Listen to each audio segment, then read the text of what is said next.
অনেক দিন আগের কথা। একটি গভীর জঙ্গলের পাশে একটি ছোট্ট গ্রামে বাস করত একটি কৃষক। তার নাম ছিল ভুলু।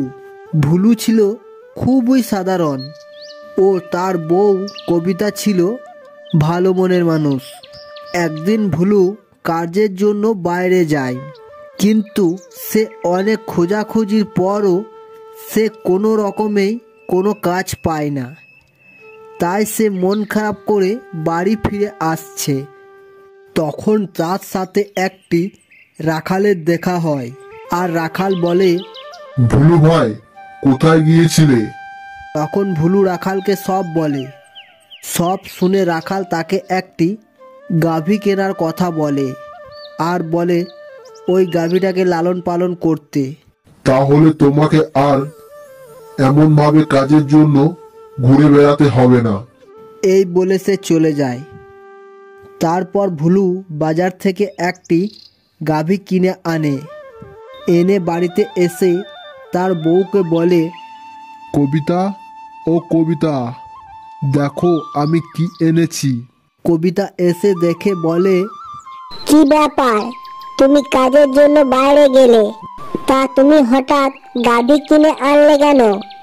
তখন ভুলু কবিতাকে রাখালের কথাটা বলে। সব শুনে কবিতা বলে, বেশ ভালো করেছো, গাভীটা তো অনেক মোটা সোটা, দেখতেও খুব ভালো। দেখে মনে হচ্ছে ওর বাচ্চা হলে অনেক দুধ দেবে। হ্যাঁ গো কবিতা, ও গর্ভবতী, কয়েকদিনের মধ্যে বাচ্চা হবে, আর দেখবে ও অনেক দুধ দেবে, আর ওই দুধ বিক্রি করে আমরা অনেক টাকা পাবো। তাহলে আমাদের আর কোনো কষ্ট থাকবে না, তাই না? হ্যাঁ গো।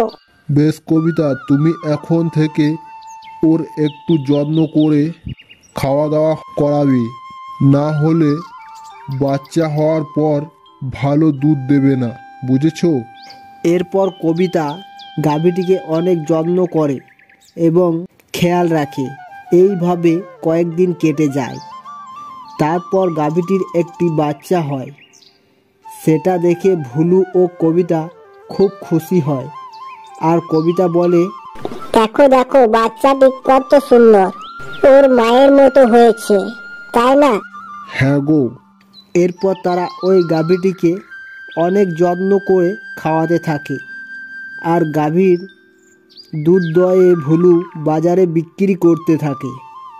এইভাবে তারা খুব সুখেই থাকে। একদিন গাভীটির খুব শরীর খারাপ হয়, তাই গাভীটি দুধ দিতে পারেনি। তাই ভুলু ও তার বউ তাকে খুব মারে আর বলে, তোকে কি এমনি এমনি খাওয়াচ্ছি, আর এমনি কি তো এত যত্ন করছি? এরপর থেকে বাচ্চাটাকেও একটুও দুধ খেতে দেয় না। ও নানা রকমের ওষুধ এনে তাকে খাওয়ায় দুধ বাড়ানোর জন্য। এইভাবে কয়েকদিন যাওয়ার পর গাভীটির বাচ্চা না খেয়ে মারা যায়। তখন গাভীটি বলে, এমন মালিকের হাতে পড়েছি যে না খায়ে আমার ছোট্ট বাচ্চাটাকে মেরে ফেললো, আর আমি এখন দুধ দিতে পারছি না বলে সে আমাকেও ভালো করে খেতে দেয় না। এরপর সে সুযোগ বুঝে সেখান থেকে পালিয়ে যায়। পালাতে পালাতে সে একটি গাছের কাছে গিয়ে বসে আর বলে, না না, আমার বেশিক্ষণ বসা ঠিক হবে না।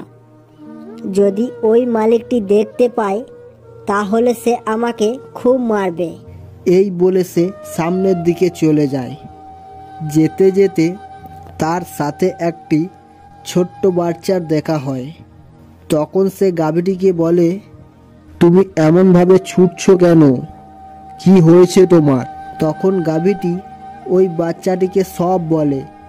সব শুনে বাচ্চাটি বলে, বেশ, তুমি আমার সাথে যাবে, তুমি আমার বাড়িতে থাকবে। এই বলে তাকে বাড়িতে নিয়ে যায়। গিয়ে বলে, মা মা, আমি আমার বন্ধুকে নিয়ে এসেছি, ও আজ থেকে আমাদের বাড়িতে থাকবে, বুঝেছো?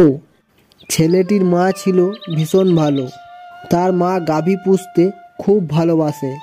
এরপর থেকে গাভীটিকে তারা দুজনে খুব ভালোবাসে আর তারা খুব যত্ন করে। এইভাবে কয়েকদিন যাওয়ার পর এদিকে ছেলেটির ঠাকুমা বাড়িতে ফিরে আসে।